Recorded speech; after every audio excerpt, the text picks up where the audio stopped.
vamos a dedicar un tercer sermón a que nos predique San Juan Pablo II, a que sean sus palabras las que, resonando, podamos nosotros aprender. Son, como ya he dicho en otros sermones, líneas o pasajes escogidos de la encíclica Veritatis Splendor. No leo todo seguido, sino solo después de yo haberlo leído tranquilamente, haber dicho esta línea o un pequeño párrafo. Continuaba donde lo dejamos el pasado sermón, resumiendo lo que constituye el núcleo del mensaje moral de Jesús y de la predicación de los apóstoles. Santo Tomás afirma que la ley nueva es la gracia del Espíritu Santo dada mediante la fe en Cristo. Aquí sí que quiero detenerme un momento yo y repetirlo, porque este momento de la encíclica es muy importante. Resumiendo lo que constituye el núcleo del mensaje moral de Jesús y de la predicación de los apóstoles, lo que va a decir ahora el Papa es el núcleo no de toda la predicación de Jesús, sino del mensaje moral, que es de lo que trata más esta encíclica. Pues cita a Santo Tomás y dice que ese núcleo dice que la ley nueva es la gracia del Espíritu Santo, dada mediante la fe en Cristo. Es una frase digna de ser meditada. Jesús sabía que Moisés había bajado con la ley escrita en piedra inamovible. Sin embargo, Jesús va a dar una nueva ley que es la gracia del Espíritu Santo. Continúa hablando el Papa. Los preceptos externos, de los que también habla el Evangelio, preparan para esta gracia o difunden sus efectos en la vida. En efecto, la ley nueva no se contenta con decir lo que se debe hacer, sino que otorga también la fuerza para obrar la verdad. Al mismo tiempo, San Juan Crisóstomo observa que la ley nueva fue promulgada precisamente cuando el Espíritu Santo bajó del cielo el día de Pentecostés, y que los apóstoles no bajaron del monte llevando, como Moisés, tablas de piedra en sus manos, sino que volvían llevando al Espíritu Santo en sus corazones, convertidos mediante su gracia en una ley viva, en un libro animado. El coloquio de Jesús con el joven rico continúa en cierto sentido en cada época de la historia. Las prescripciones morales impartidas por Dios deben ser custodiadas fielmente y actualizadas permanentemente en las diferentes culturas a lo largo de la historia.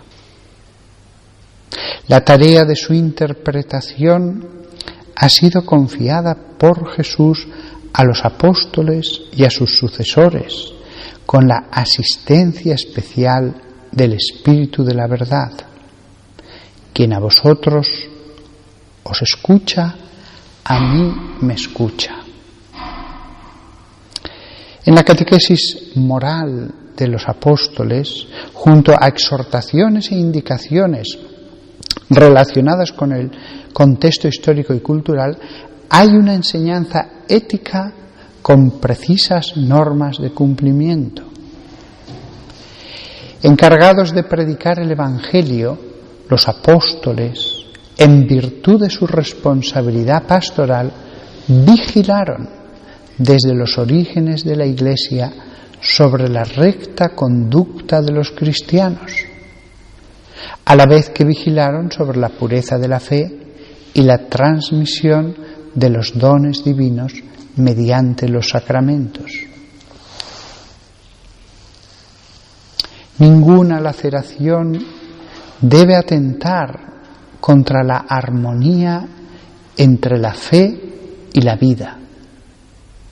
La unidad de la Iglesia es herida, no sólo por los cristianos que rechazan o falsean la verdad de la fe, sino también por aquellos que desconocen las obligaciones morales a las que los llama el Evangelio.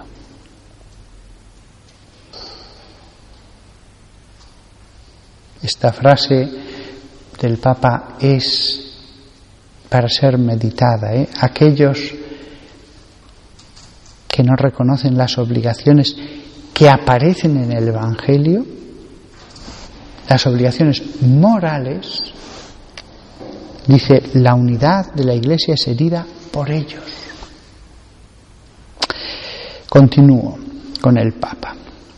Los apóstoles rechazaron con decisión toda disociación entre el compromiso del corazón y las acciones que lo expresan y demuestran.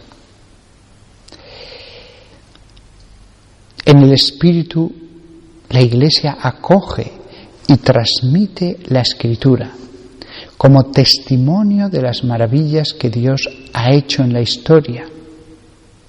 Confiesa la verdad del Verbo hecho carne con los labios de los padres y de los pastores.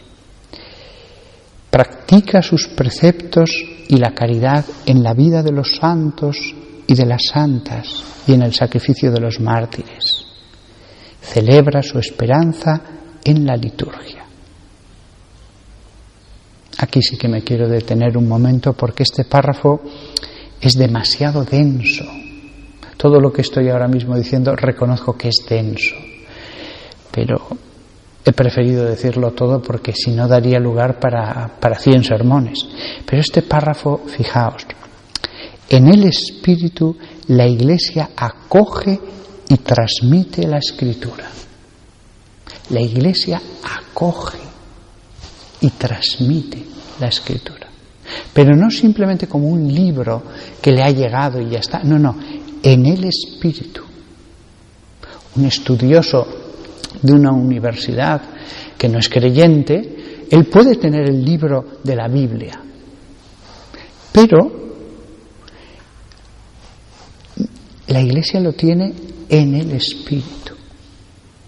Lo pone con mayúscula. En el Espíritu Santo, puesto que está con mayúscula. Y además acoge la Escritura. No es lo mismo un profesor ateo que habla de la Biblia, pero que no ha acogido esa palabra. Materialmente tiene el libro y su mente llena de falibilidad humana puede equivocarse. Pero la Iglesia ha acogido la Escritura en el Espíritu Santo. ¿Y cómo acoge y transmite la Escritura? Pues dice Juan Pablo II, como testimonio de las maravillas que Dios ha hecho en la historia. Es el testimonio de lo que Dios ha hecho. Maravillas. Toda la historia, desde Adán hasta Jesús y después de Jesús, está allí, como Dios ha querido resumirlo. Como testimonio. Confiesa la verdad del Verbo hecho carne con los labios de los padres y de los doctores. Confiesa la verdad del Verbo hecho carne. Es verdad que hay muchas maravillas en la Biblia, pero merece una línea aparte la verdad del Verbo hecho carne. Todo lo demás palidece ante eso. De algún modo las Escrituras están como para confesar ese hecho. Todas las maravillas anteriores y posteriores están en relación al servicio, dirigiendo, apuntando a ese hecho, la verdad del Verbo hecho carne. La Escritura, como testimonio de las maravillas de Dios, confiesa la verdad del Verbo hecho carne y, tercera cosa, practica sus preceptos y la caridad en la vida de los santos y de las santas y en el sacrificio de los mártires. Es decir, acoge la Escritura para practicar sus preceptos y la caridad. La Escritura para practicarla. La Escritura, la Biblia, no solamente para el conocimiento. El conocimiento nos lleva a la práctica de la Escritura en la vida. Menciona específicamente la caridad, practica sus preceptos y la caridad, porque al final todos los preceptos llevan a la caridad, al amor a Dios y al prójimo. Y la última cosa, la cuarta cosa que dice de esa Escritura que ha acogido la Iglesia: celebra su esperanza en la liturgia. La Biblia nos lleva a la celebración de nuestra esperanza. La Biblia lleva a la liturgia de la Santa Iglesia Católica. La Biblia lleva no simplemente a leerlo en nuestras habitaciones, solos, meditándolo, lo cual está bien. Ni siquiera a que nos reunamos a cantar y alabar al Señor, también está bien. Sino a celebrar la esperanza en la liturgia. En la liturgia más bella posible, con todos sus ritos, sus ceremonias, su belleza, sea en la simplicidad o sea en la grandiosidad, es celebración de la esperanza. No solamente la creemos, sino que la celebramos. Este párrafo verdaderamente es muy bello. Lo voy a leer por última vez. Quizás sea la última que lo leamos todos, porque es difícil encontrar a veces un párrafo concreto de una encíclica. Pero fijaos qué belleza. En el Espíritu la Iglesia acoge y transmite la Escritura como testimonio de las maravillas que Dios ha hecho en la historia, confiesa la verdad del Verbo hecho carne con los labios de los padres y de los doctores, practica sus preceptos y la caridad en la vida de los santos y de las santas y en el sacrificio de los mártires, celebra su esperanza en la liturgia. Pero la Biblia, con ser tan grande, Dios le puso la tradición.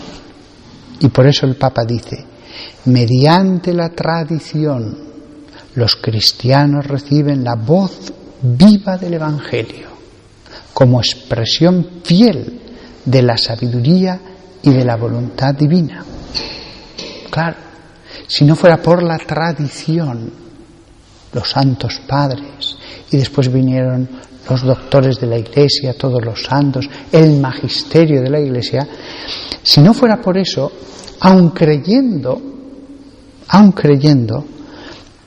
podría no ser lo que cada uno crea, expresión fiel de la sabiduría y de la voluntad divina.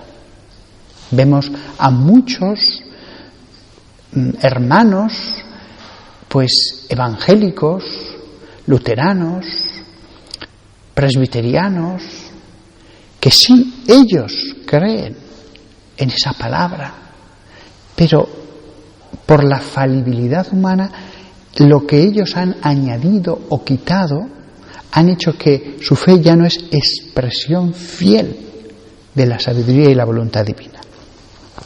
Dice el Papa: dentro de la tradición se desarrolla con la asistencia del Espíritu Santo la interpretación auténtica de la ley del Señor, dentro de la tradición, con la asistencia del Espíritu Santo.